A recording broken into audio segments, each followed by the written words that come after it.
बॉलीवुड के अंदर तो ये हैसियत भी नहीं है कि ट्विटर पे कश्मीर फाइल्स की तारीफ भी कर सके। एक भी बॉलीवुड का बड़ा नेता, बड़ी अभिनेता या अभिनेत्री या किसी बड़े नेता ने भी इसकी तारीफ नहीं की है।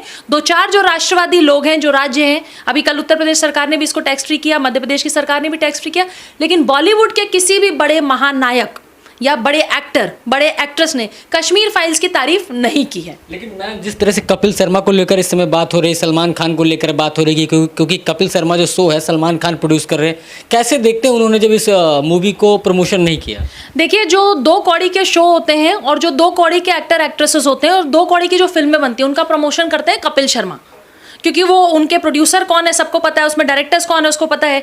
वो फिल्म इन्होंने विवेक अग्निहोत्री की फिल्म इसलिए नहीं प्रमोशन के लिए दी, उन्होंने इसमें कहा कि बड़ा स्टार कास्ट नहीं है। जो लेजेंडरी फिल्में होती हैं उसका प्रमोशन भी कोई लेजेंड करता है। तो आपको पता होगा कि कल भारत के प्रधानमंत्री ने अपने संसदीय दल की बैठक में सबसे पहले तारीफ की है कश्मीर फाइल्स की। तो जिस पिक्चर का प्रमोशन स्वयं देश का प्रधान नायक प्रधानमंत्री कर रहा हो, उसके प्रमोशन के लिए, कश्मीर फाइल्स के प्रमोशन के लिए कपिल शर्मा जैसे 2 कौड़ी के शो की ज़रूरत ही नहीं है। शो की ज़रूरत नहीं है, लेकिन द कश्मीर फाइल्स को लेकर एक जो चर्चा है कि जो थिएटर्स हैं उनके बाहर इस समय पुलिस बिठाई जा रही है। बड़े बड़े जो अपने आप को बुद्धिजीवी कहते हैं कि इसके द्वारा समाज में दूरियां पैदा की जा रही हैं। अच्छा, अफगानिस्तान में जब लड़कियां काटी गई, मारी गई, बच्चियों के साथ बलात्कार हो रहा है, अफगानिस्तान में जो लड़कियां नेल पॉलिश लगा रही हैं उनके हाथ काट दिए जा रहे हैं, इस पर चर्चा होती है। कश्मीर में गिरजा टिक्कू के बारे में क्यों नहीं चर्चा होती, जो 23 साल की टीचर थी, अपने स्कूल की सैलरी लेने आती हैं और उनका ही पड़ोसी उनको अपने घर में चाय के बहाने बिठाता है, बिठाने के बाद वहां पे 10 जिहादियों को बिठाता है जिससे उनका बलात्कार कराता है, बलात्कार के बाद उनको जिंदा आरी पे काट देता है और उनके बच्चों के सामने उनको काट दिया जाता है। गिरजा टिक्कू टीचर थी। तो जो लोग ये बात कहते हैं कि उनके जो पड़ोसी हैं या पाकिस्तान की ही सिर्फ उसमें छवि थी, पाकिस्तान के ही लोगों ने ये सब कुछ कश्मीर में किया और वहां के लोकल लोगों में किसी का हाथ ये नहीं था। आपको मैं बता दूं कि जो चावल की टंकी में जो कश्मीरी पंडित छिपते हैं, उसको मारने के बाद उनका जो बॉडी से उनका ब्लड निकल रहा था, उस ब्लड को चावल में सान के उनकी पत्नी को कहा जाता है कि तुम ये चावल खाओ। तो ये करता कौन है, ये बताता कौन है कि वो चावल की टंकी में छिपे हुए हैं कश्मीरी हिंदू, कश्मीरी पंडित जो उनके पति हैं, उन्हीं के पड़ोसी जो पड़ोस में इतने सालों से रह रहा है, साथ उठ रहा है, खा रहा है, जिसको हम भाईजान भाईजान कर रहे हैं, और वो ही उनकी हत्या करवाता है। तो ये सारी चीजें जो है, मैं सिर्फ इसमें पाकिस्तान की बात मैं नहीं कहूंगी। डबल इंजन की सरकार हम लोग आज कहते हैं केंद्र में और राज्य में, उस समय डबल इंजन की सरकार नहीं थी क्या? मैं तो कहती हूँ कि वीपी सिंह 1 साल प्रधानमंत्री थे और वो कुछ नहीं कर पाए कश्मीरी पंडितों के लिए, कश्मीरी हिंदुओं के लिए। बिल्कुल नालायक, मैं तो कहती हूँ बिल्कुल नालायक सरकार थी वो, जो वहां बार बार गवर्नर साहब के बारे में बात करते हैं, चलो उनको भी कटघरे में खड़ा कर देते हैं। 32 साल में वो 1 साल 1.5 साल इनका पीरियड निकाल देते हैं। पिछले 30 सालों में क्यों नहीं कश्मीरी हिंदुओं को बसाया गया? अरे मतलब वहां पे फलों के बागान कश्मीरी हिंदुओं के, वहां की जो सब्जियां उगा रहे हैं वो कश्मीरी हिंदुओं के, जो खेत हैं वो कश्मीरी हिंदुओं के, उस पे जिहादी भाइयों ने कब्जा कर रखा है। आप उनकी जमीन, उनकी प्रॉपर्टी क्यों नहीं वापस दिलाते? आज हमारा घर कोई कब्जा कर ले, हमारा ऑफिस कब्जा कर ले, हमारी प्रॉपर्टी कब्जा कर ले, हम उस पर आवाज उठाएंगे ना। 32 साल तक कश्मीर पे क्यों नहीं बात हुई? क्यों? एक हाथरस का केस हुआ, आपने उस पर इतनी सोशल मीडिया पे चीजें चलाई, पूरे देश भर में, पूरे विदेश भर में, कहां कहां आए। किसान आंदोलन जो तथा कथित किसान आंदोलन था, उस किसान आंदोलन में भी खालिस्तान मूवमेंट था, पूरी दुनिया को पता है। उसमें भी थ्रेटा, ग्रेटा, वो पॉर्न स्टार, कौन कौन से लोग आके अपना ज्ञान दे रहे थे भारत में।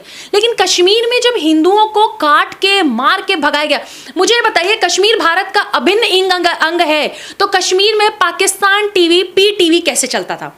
उस जमाने में तो दूरदर्शन हुआ करता था, तो दूरदर्शन चलना चाहिए था। आपको पता होगा कि कश्मीर की घाटियों में पाकिस्तान टीवी दिखाया जाता था। क्यों?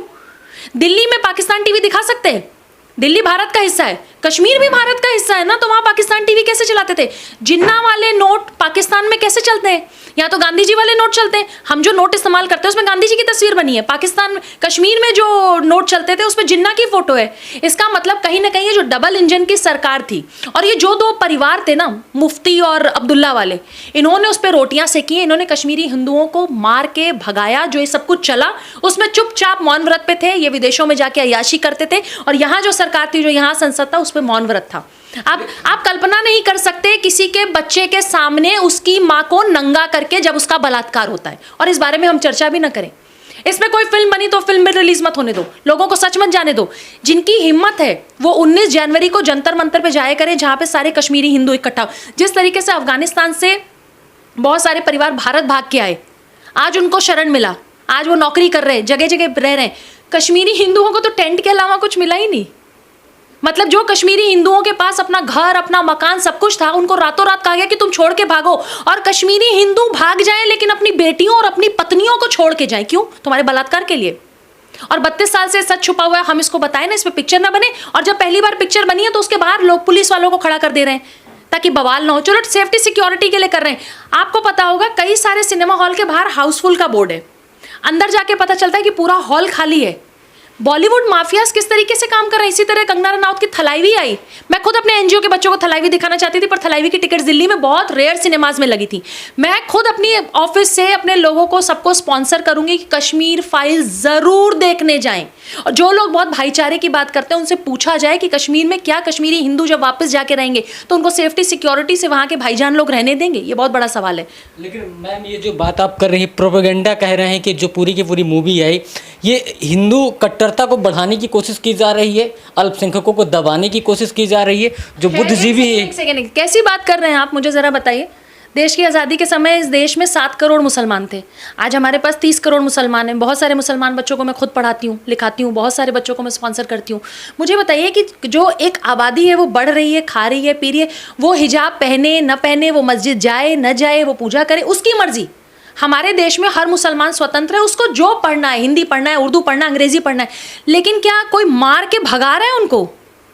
मार के तो अफगानिस्तान में भगाया ना। अफगानिस्तान से लोग भाग के आए ना, यहाँ पे तालिबानियों की बर्बरता से भाग के आए ना। तो कश्मीर से जब कश्मीरी हिंदुओं को मार के भगाए, और ये बिट्टा कराटे और जो लोग भी हैं ये इंटरव्यू देते हैं, बड़े बड़े इंटरव्यू चलते हैं जिसपे खुलेआम कहते हैं कि हाँ मैंने इतने कश्मीरी हिंदुओं को मारा, स्थानीय लोगों ने मेरी मदद की।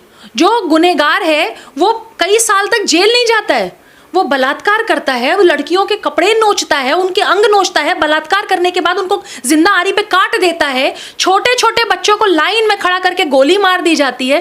चर्चा ना हो इस बारे में। तुम्हें बलात्कार करने में शर्म नहीं आई, तुम्हें लोगों को मार के भगाने में शर्म नहीं आई, हम इस बारे में बात कर रहे हैं तो उसमें शर्म आनी चाहिए हमें। इसको हम सेक्युलर कहते हैं। ये सेक्युलर की डेफिनेशन है कि आप एक वर्ग को सर पे चढ़ा लीजिए और एक वर्ग को बलात्कार करके मारते जाइए, पर उस बारे में चर्चा मत करिए। क्यों? ये देश हिंदुओं का है, मुसलमानों का है, सिखों का, ईसाइयों का है, तो चारों लोग अपनी मर्जी से रहेंगे। चारों लोगों की, कोई किसी को भगा नहीं सकता, कोई, ना हिंदू मुसलमान को ना मुसलमान हिंदू को। तो जब कश्मीरी हिंदू 5 लाख भगाए गए तो उस बारे में बात क्यों नहीं होती? जब छोटी छोटी बच्चियों को बंगाल में रोहिंग्या मुसलमान बलात्कार के लिए ले जाते तो क्यों नहीं चर्चा होती? सिर्फ कश्मीर की बात नहीं है, यही बंगाल सीए का जो प्रोटेस्ट था जो दिल्ली में हमने देखा, वो एक छोटा सा हिस्सा है जो कश्मीर में हुआ, वो एक छोटा सा हिस्सा है जो अफगानिस्तान में हुआ। आप अगर अभी भी आवाज नहीं उठाएंगे तो यकीन मानिए जो कश्मीर में हुआ, जो बंगाल में हुआ, जो पीएफआई पूरे देश में कर रहा है, जो आतंकी संगठन पूरे देश में कर रहा है, ये पूरे देश में हर राज्य में होगा। मैम लास्ट और आखिरी सवाल पूछता, प्रधानमंत्री ने इसका खुद प्रमोशन किया, प्रधानमंत्री प्रमोशन नहीं कहेंगे, उन्होंने चर्चा की, इसके बाद ये मूवी और रातों रात वायरल हो रही है। एक सेकंड, प्रधानमंत्री ने इसका प्रमोशन, जो आपने कहा प्रधानमंत्री ने इसका प्रमोशन नहीं किया, प्रमोशन है, चर्चा की। इसका प्रमोशन कर रहे हैं। हम सिर्फ ये कह रहे हैं कि जो 32 साल पहले गिरजा टिक्कू के साथ हुआ, लेट द वर्ल्ड नो, दुनिया को जानने दीजिए कि गिरजा टिक्कू कौन थी, पता चलने दीजिए कि एक 23 साल की टीचर थी जो अपनी सैलरी लेने गई थी और उसका बलात्कार करने के बाद उसके पड़ोसी ने ही उसको जिंदा आरियों पे काट दिया। क्यों नहीं बात करें इस बारे में? हम दूरदर्शन के वो अधिकारी के बारे में क्यों नहीं बात करें कि जो अपने ऑफिस से आ रहे थे और उनको काट के उनके बॉडी को फेंक दिया गया और जानवरों के बीच में खिला दिया? इस बारे में क्यों नहीं बात करें? पति के खून से सने हुए चावल को महिलाओं को कश्मीर में खिलाया गया। नहीं खाओगे तो तुम्हारे बच्चों को मार देंगे, नहीं खाओगे तो तुम्हारे कपड़े नोच लेंगे, नहीं खाओगे तो बलात्कार कर देंगे। इस पर चर्चा ना हो। हम इसको सेक्युलरिटी कहते हैं। ये सेक्युलर के, हम डेमोक्रेटिक कंट्री में रहते हैं जहां सबको अधिकार है। 23 साल से टेंट में रहते हैं कश्मीरी पंडित, वहां के करोड़ों की अपनी संपत्ति छोड़ के दिल्ली में और जगह जगह 1 BHK 2 BHK में रह रहे हैं।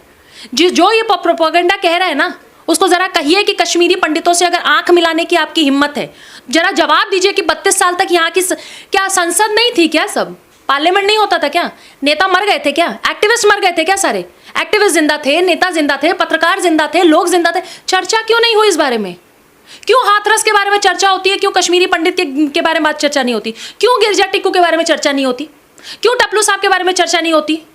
इन लोगों के क्यों कौल साहब के बारे में चर्चा नहीं होती, जिनको बर्बरता से काट दिया, मार दिया? क्यों नहीं बात करते हम इस बारे में? हम डरते हैं। और अगर जो मुंह खोलेगा आप ये कहेंगे कि नहीं नहीं देखो ये कट्टरता की बात करते हैं। अरे अफगानिस्तान से आए हुए मुसलमानों को भारत ने दिल से लगाया। छोटे छोटे बच्चों को हम पढ़ा रहे हैं जो अफगानिस्तान से आ रहे हैं कि छोटे बच्चों, मासूम बच्चे, इनकी क्या गलती है? जो किया तालिबान ने किया। तो हम कश्मीर से भगाए हुए हिंदुओं को गले लगा लेंगे तो हम सेक्युलर नहीं है? हम दोहरा मापदंड कर रहे हैं। मैम लास्ट क्वेश्चन पूछता हूँ, 32 साल की बात हो रही है कि 32 साल से न्याय नहीं मिला, बॉलीवुड ने 32 साल में ऐसी फिल्में क्यों नहीं बनाई आपकी नज़र में? बॉलीवुड की हिम्मत, हैसियत, औकात तीनों नहीं है। अगर होती तो सुशांत सिंह राजपूत के केस में जिस तरीके से चुप हैं, आज तक ये चुप हैं। आपने देखा कि कश्मीर फाइल्स की तारीफ वर्ल्ड में लोग कर रहे हैं। मैं वीडियोस देख रही हूँ, लंदन, अमेरिका, ऑस्ट्रेलिया, जो जहाँ रह रहा है वो वहाँ के मतलब भारत माता की जय के नारे लग रहे हैं। मैं जब सिनेमा हॉल में गई दिल्ली में तो फिल्म के बीचों बीच भारत माता के जय के नारे लग रहे हैं। आप जिस देश में रहते हैं, जिस धरती पर रहते हैं, जो धरती हमारा बोझ सहती है वो हमारी माँ है। हम भारत माता की जय कहेंगे तो हम भाजपाई हो जाएंगे, संघी हो जाएंगे। मतलब जितने लोग देश की आज़ादी में लड़े थे 1947 से पहले, सारे संगी थे। जो देश के लिए, भारत माता के लिए अपनी जान दे गए वो सब संगी थे। जो रानी लक्ष्मीबाई संगी थी क्या? वो भी भारत माता की जय करती। उन्होंने तो भारत माँ के लिए मतलब जान दे दी अपनी। भगत सिंह ने अपनी जान दे दी, फांसी पे लोगों को चढ़ा दिया गया। तो भारत में जो भी थे 1947 से पहले वो सबके सब क्या मतलब सब संगी थे, भाजपा थे। कैसी बात आप लोग कर रहे हैं? मतलब 32 साल से अगर किसी सच को छुपाया गया, बॉलीवुड की हैसियत नहीं थी। Hats off. ये पिक्चर देखने के बाद एक चीज़ ज़रूर समझ में आई कि पूरे फिल्म में अनुपम खेर ने एक तख्ती हाथ में रखी थी जिसमें लिखा था कि अनुच्छेद 370 हटाओ, 35 हटाओ। Thank you to prime minister कि उन्होंने आते ही 7 साल के कार्यकाल में जो आतंकवाद का जड़ था, क्योंकि कोई भी भारतीय, मैं दिल्ली में रहती हूँ, मैं बनारस से हूँ, मैं कश्मीर में ज़मीन नहीं खरीद सकती। अरे भैया, मेरा देश, मेरा राज्य, इतना खूबसूरत स्वर्ग कश्मीर, मैं वहाँ ज़मीन, मेरे पास पैसा होगा, मेरी हैसियत होगी तो मैं खरीदूंगी। मैं नहीं खरीद सकती थी क्योंकि अनुच्छेद 370 था। आपसे कश्मीर को पहले ही काट के रखा गया है। Thank you to prime minister जिन्होंने अनुच्छेद 370 हटाया और दिल्ली से लेके, कश्मीर से लेके और वहां तक के सारी चीजों को एक साथ जोड़ा। अब वो हमारा अभिन्न अंग है, हमेशा रहेगा। जिसको भी ये गलतफहमी है कश्मीर के बारे में, वो अब जवाब युवा खुद देंगे। और बदलता हुआ भारत आपको 2014 के बाद दिख रहा है, नहीं जिसको दिख रहा होगा वो सिनेमा हॉल्स में चला जाए, उसको बदलता हुआ भारत दिखेगा। इस समय हिजाब की बड़ी चर्चा हो रही है, हिजाब पे चर्चा हो रही है, कश्मीरी पंडितों पर चर्चा नहीं हो रही। अगर फारूक अब्दुल्ला की बात करें, उनके बेटे उमर अब्दुल्ला, वो कह रहे हैं कि हिजाब गलत तरीके से हटाया जा रहा है। महबूबा मुफ्ती हैं, ओवैसी सब कश्मीर फाइल्स में नहीं बोल रहे। अब्दुल्ला और महबूबा मुफ्ती जैसे परिवारों ने तो रोटियां सेकी हैं कश्मीर में। केंद्र से जितना पैसा कश्मीर के लोगों के लिए, जो कश्मीर में हिंदू, मुसलमान, सिख, ईसाई जो भी रहते थे, जैन धर्म, उन सब लोगों के लिए, शिक्षा के लिए, नौकरी के लिए जितना पैसा आया, इन दो परिवारों ने खाया उस पैसे को। अनुच्छेद 370 के बाद इनकी दुकान हो गई बंद। अब्दुल्ला साहब ने कल एक ट्वीट किया जिसमें उन्होंने कहा है कि हिजाब जो है हटाना वो महिलाओं का राइट है। आप कौन से स्कूल में गए हैं जहाँ पे स्कूल यूनिफॉर्म नहीं चलती? मैं तो जिस स्कूल में पढ़ी हूँ बचपन से लेके आज तक, वहाँ यूनिफॉर्म होती थी। स्कूल्स में यूनिफॉर्म क्यों रखे जाते हैं? क्योंकि स्कूल में जितने बच्चे पढ़ते हैं वो सब वही यूनिफॉर्म पहन के आए, तो कोई गरीब अमीर न लगे, कोई धर्म जाति का भेद न लगे। एक ही सफ़ेद शर्ट और जो भी नीचे यूनिफॉर्म होती है वो सब बच्चे पहन के आते हैं। स्कूल यूनिफॉर्म से चलेगा। आप आज कह दीजिए कि स्कूल में आप हिजाब पहन के आइए, कल कह दीजिए बुर्का पहन के आइए। हिंदू बच्चे कहेंगे जी मैं तो राम नामी दुपट्टा पहन के जाऊंगा। सिख बच्चे कहेंगे कि मैं अपने वेशभूषा में आऊंगा। ईसाई कहेंगे मैं तो अपनी वेशभूषा में। तो यूनिफॉर्म का क्या मतलब रहा? तो यूनिफॉर्म हटा देना, भारत सरकार पूरे देश भर से यूनिफॉर्म हटा दे और कह दे कि तुम अपने अपने धर्म का प्रचार करो स्कूलों में। स्कूल धर्म का प्रचार के लिए क्या? धर्म का प्रचार करना तो मंदिर जाइए, मस्जिद जाइए, गुरुद्वारे जाइए, चर्च जाइए। स्कूल सिर्फ पढ़ने आइए, राजनीति मत करिए। और हिजाब से और किसी भी ऐसे चीज़ों से वुमेन राइट्स की बात मत करिए। अब्दुल्ला साहब की हिम्मत हैसियत नहीं थी कि जब तालिबानी जो है अफगानिस्तान में काटते मारते तब वहाँ नहीं बोलते, तब उन मुसलमान बच्चियों को जब काट दिया जाता है, मार दिया जाता है, तब वहाँ बोलने नहीं आते। ये वो लोग हैं जिन्होंने अनुच्छेद 370 के अंडर में पूरे कश्मीर का पैसा खाया है। ये वो लोग हैं जो 5 लाख कश्मीरी हिंदुओं को भगाने का श्रेय जिनको जाता है। ये डबल इंजन की सरकार जो आती है, इन्होंने उनको भगाया है। मैं तो कहती हूँ कि इनकी प्रॉपर्टी सीज करनी चाहिए। इन्होंने जितना जनता का पैसा खाया वो सारी प्रॉपर्टी सीज हो और 5 लाख हिंदुओं में बांट दी जाए प्रॉपर्टी, क्योंकि हिंदुओं की प्रॉपर्टी तो ये जिहादी लेके बैठे हुए हैं वहां पे। बागान किसी और के, जमीन किसी और का, घर किसी और का, रह कोई और रहा है। मतलब पेपरों पे नाम बाप दादाओं का है, रह कोई और रहा है। कैसे भाई? केंद्र सरकार से भी कहूंगी कि ये कश्मीर फाइल्स आने के बाद ये अच्छा समय है जब आप वहाँ पे जो कश्मीरी हिंदुओं हैं आप उनको बसाइए, उनकी प्रॉपर्टीज, जिसका जो अधिकार है उसको दीजिए ना। जिसने जिस आंगन में अपने पिता के साथ, अपनी माँ के साथ वो खिड़की, वो आंगन, वो घर, आप उनका वापस करिए, तब मानेंगे कि हाँ मतलब हमें उम्मीदें भी हैं। देखिए हमें उम्मीदें भी हैं सेंट्रल गवर्नमेंट से।